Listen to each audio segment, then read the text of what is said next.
There are movies you watch once and forget. Then there are movies that burrow so deep into your memory that certain scenes feel like personal recollections, moments you'd swear you actually lived through.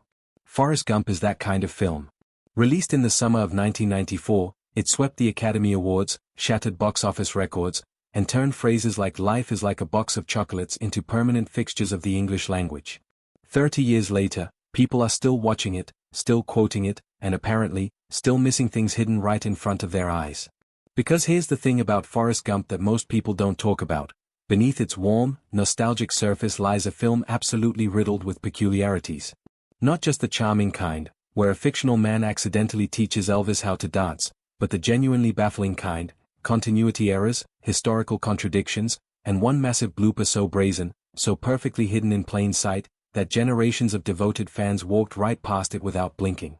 Today, we're going to pull back the curtain on all of it. We'll walk through the fascinating behind-the-scenes realities of one of Hollywood's most beloved films, build up the context you need, and then land on that one enormous blooper that, once you see it, you absolutely cannot unsee. So settle in. Because as a certain someone once said, you never know what you're gonna get. To understand why the blooper matters, you first need to understand what kind of film Forrest Gump actually was, and more importantly, what kind of film Hollywood executives feared it would be. When screenwriter Eric Roth adapted Winston Groom's 1986 novel for the screen, what emerged was something genuinely unprecedented. The script asked audiences to follow a man with a below-average IQ through 3 decades of American history, from the civil rights movement to the Vietnam War to the AIDS epidemic, all told from a park bench in Savannah, Georgia. It was sentimental, episodic, and wildly unconventional. Studios weren't exactly fighting each other to greenlight it. Director Robert Zemeckis, fresh off the massive success of the Back to the Future franchise, was the driving creative force behind getting the project made at Paramount Pictures. Even then, battles over the budget were constant. Certain sequences, including Forrest's now legendary cross-country run, were nearly cut entirely because the studio refused to fund them. According to Tom Hanks in an interview on In Depth with Graham Bensinger, Zemeckis was so committed to keeping the run in the film that he and Hanks personally co-financed the sequence themselves, accepting a larger share of back-end profits in exchange. It was a gamble that paid off spectacularly. The film grossed over $678 million worldwide, and Hanks alone reportedly earned around $65 million through his profit-sharing arrangement rather than a traditional upfront salary. The point is this: Forrest Gump was a passion project held together by creative stubbornness, improvisation, and an enormous amount of technical ingenuity. And when you build a film that way, racing between locations, solving problems on the fly, weaving fictional characters into actual historical footage, things slip through. Small things, mostly. But sometimes, something extraordinary slips through. Something that shouldn't have made the final cut. Something that sits in the movie, completely exposed, waiting for the one viewer paying close enough attention. Before we get to the blooper itself, it's worth appreciating just how technically ambitious Forrest Gump was for its era, because the ambition is directly connected to where things went wrong. The film's visual effects were groundbreaking by 1994 standards. Most audiences are familiar with the digital manipulation that placed Forrest alongside Presidents Kennedy, Johnson, and Nixon, using archival footage seamlessly stitched together with new material. But the effects work went far deeper than those crowd-pleasing cameos. Gary Sinise, who played the embittered Lieutenant Dan, had both of his legs digitally removed in scenes following Dan's wartime injury. Sinise wore blue fabric wrapped around his legs while performing, and the visual effects team erased them entirely in post-production, creating a portrayal of a double amputee so convincing that many viewers assumed Sinise had used a body double or some form of practical illusion. The effect was achieved through a combination of rotoscoping and early CGI compositing, and it remains one of the more quietly remarkable technical accomplishments in mainstream cinema from that decade. Then there's the feather. The film's opening and closing image, a white feather drifting through the air above Savannah, was not computer-generated as many people assume.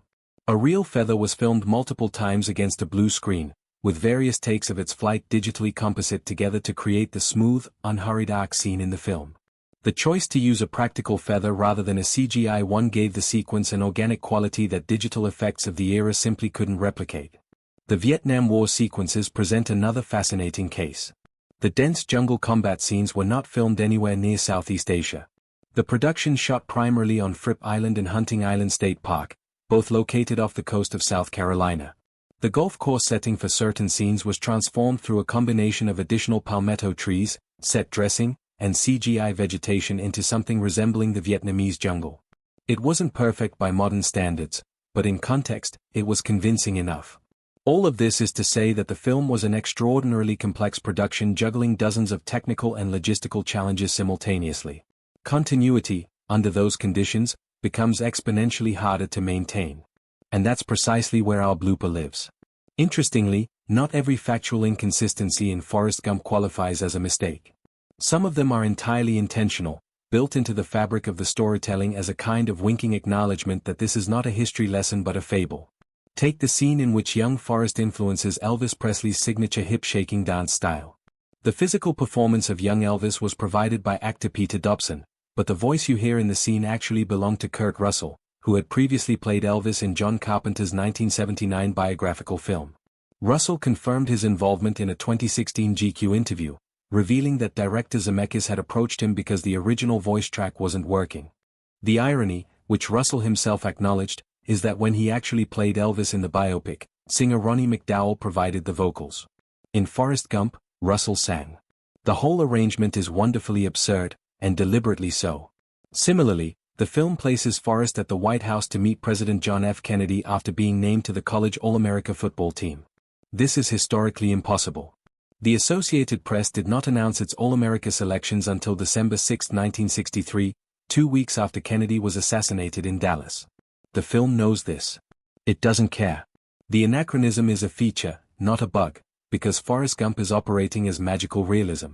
It's a folk tale set against a historical backdrop, and occasionally it sacrifices accuracy in service of emotional resonance. The same logic applies to the timeline around Jimmy Carter. The film depicts Forrest beginning his cross-country run on what appears to be July 5, 1976, yet at some point during the run he passes a television broadcasting news of President Carter suffering heat exhaustion during a road race, an event that actually occurred on September 15, 1979. The dates don't cohere. They can't cohere, because the run would need to span at least 3 years to accommodate the historical markers embedded in it. The film essentially compresses and stretches time simultaneously, never fully committing to an internally consistent calendar. These are not accidents. They are choices.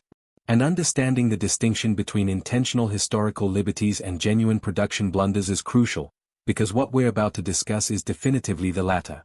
Every film of sufficient length accumulates continuity errors, and Forrest Gump is no exception.